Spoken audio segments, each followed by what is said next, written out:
मैं doctor Waseem Chaudhary, homoeopathy consultant practising homoeopathy more than 10 years. दोस्तों, इस वीडियो में हम जॉइंट पेन अर्थराइटिस के बारे में बात करेंगे। जॉइंट पेन अर्थराइटिस को हिंदी में जोड़ों का दर्द भी कहा जाता है। इस वीडियो में हम जॉइंट पेन क्यों होता है, जॉइंट पेन किन किन बीमारियों में देखा जाता है, जॉइंट पेन के क्या क्या साइन एंड सिम्टम्स हैं, कौन कौन से इन्वेस्टिगेशन करना ज़रूरी है और एट द एंड कौन कौन सी होम्योपैथिक मेडिसिन यूज़फुल है, इनके बारे में बात करेंगे। दोस्तों, ये वीडियो आप लास्ट तक देखते रहिए। ये वीडियो आपके लिए काफ़ी इन्फॉर्मेटिव और नॉलेजेबल रहेगा। तो शुरू करते हैं आज का discussion. Arthritis joint pain is an inflammation of joint. अगर बेसिक लैंग्वेज में कहूँ, अगर जॉइंट में सूजन या फिर पेन हो जाए तो इसे अर्थराइटिस कहते हैं। अर्थराइटिस वैसे तो 100 से अधिक बीमारियों में देखा जाता है, पर सबसे कॉमन जो देखा गया है वो ऑस्टियोआर्थराइटिस है और रूमेटॉइड अर्थराइटिस है। दोस्तों, आज हम ऑस्टियोआर्थराइटिस के बारे में बात करेंगे। Osteoarthritis is a chronic progressive degenerative disorder of joint, यानी कि is a slow progressive degenerative changes जो हमारे जॉइंट में, कार्टिलेज में और साइनोवियल फ्लूइड में देखा जाता है। दोस्तों, ऑस्टियोआर्थराइटिस को समझने के लिए सबसे पहले हम जॉइंट यानी कि जोड़ों के एनाटॉमिकल स्ट्रक्चर को समझते हैं। जब भी दो हड्डियां एक दूसरे से मिलती हैं तो वो जॉइंट फॉर्म करती हैं। उन जॉइंट को एक दूसरे से कनेक्ट रखने के लिए दोनों के जॉइंट के बीच में कार्टिलेज और साइनोवियल फ्लूइड रहता है। साइनोवियल फ्लूइड और कार्टिलेज ये एज अ कुशन और शॉक एब्जॉर्बर का भी काम करता है। पर कुछ कंडीशन में जब कार्टिलेज घिस जाता है या फिर उसमें वेयर टेयर हो जाता है या फिर साइनोवियल फ्लूइड में कुछ खराबी आ जाती है, उस कंडीशन में अगर पेन, जॉइंट में पेन, स्वेलिंग या फिर इन्फ्लेमेशन हो जाए, उस कंडीशन को अर्थराइटिस कहते हैं। ऑस्टियोआर्थराइटिस ये सभी जॉइंट में देखा जाता है, पर स्पेशली ये वेट बेरिंग जॉइंट जैसे knee joint, ankle joint, hip joint, shoulder joint या फिर स्पाइन जॉइंट, ये सब जॉइंट में ऑस्टियोआर्थराइटिस देखा जाता है। ऑस्टियोआर्थराइटिस ये मोस्टली बड़े जॉइंट में ही देखा जाता है, पर छोटे जॉइंट में भी देखा जाता है। अब हम बात करते हैं ऑस्टियोआर्थराइटिस के रीजंस के बारे में, कारणों के बारे में। ऑस्टियोआर्थराइटिस के कारण दो में डिवाइडेड हैं, प्राइमरी ऑस्टियोआर्थराइटिस और सेकेंडरी ऑस्टियोआर्थराइटिस। प्राइमरी ऑस्टियोआर्थराइटिस को इडियोपैथिक ऑस्टियोआर्थराइटिस भी कहा जाता है, क्योंकि इसमें एग्जैक्ट कारण नहीं पता है और ये एक एज रिलेटेड डिजेनरेटिव चेंजेस है। जैसे जैसे एज बढ़ते जाता है हमारे बॉडी के में काफ़ी चेंजेस होने लगते हैं, कार्टिलेज में वेयर एंड टेयर होने लगता है, साइनोवियल फ्लूइड खराब होने लगता है। उसकी वजह से जो अर्थराइटिस डेवलप होता है उसे प्राइमरी इडियोपैथिक ऑस्टियोआर्थराइटिस कहा जाता है। सेकेंड जो रीज़न है वो सेकेंडरी ऑस्टियोआर्थराइटिस। अगर ऑस्टियोआर्थराइटिस कुछ डिजीज़ की वजह से, कई अन्य डिजीज़ की वजह से अगर फॉर्म हो जाए तो उसे सेकेंडरी ऑस्टियोआर्थराइटिस कहा जाता है। जैसे ऑस्टियोआर्थराइटिस अगर रूमेटॉइड अर्थराइटिस की वजह से हो रहा है, ऑस्टियोआर्थराइटिस अगर गाउट की वजह से हो रहा है, ऑस्टियोआर्थराइटिस अगर सिकल सेल एनीमिया की वजह से हो रहा है, या फिर ऑस्टियोआर्थराइटिस अगर डायबिटीज़ की वजह से हो रहा है, ऑस्टियोआर्थराइटिस अगर वेट बढ़ने की वजह से, ओबेसिटी की वजह से अगर ऑस्टियोआर्थराइटिस हो रहा है, या फिर कई अन्य रीज़न की वजह से अगर ऑस्टियोआर्थराइटिस हो रहा है तो उसे सेकेंडरी ऑस्टियोआर्थराइटिस कहा जाता है।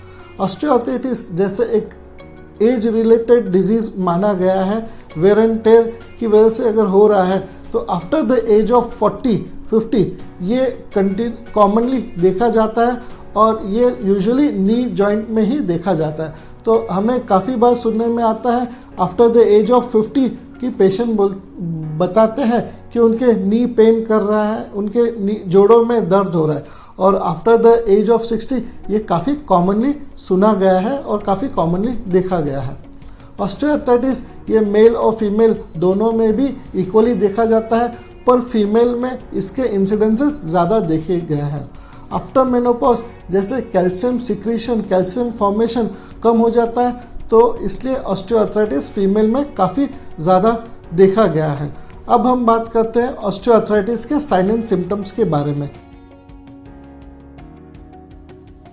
सबसे कॉमन साइन एंड सिम्टम्स जो देखा गया है वो जोड़ों में दर्द होना। यूजुअली जोड़ों में ज़्यादा दर्द होने लगता है, वहाँ पर मूवमेंट रिस्ट्रिक्ट हो जाती है, मूवमेंट कंट्रोल हो जाती है।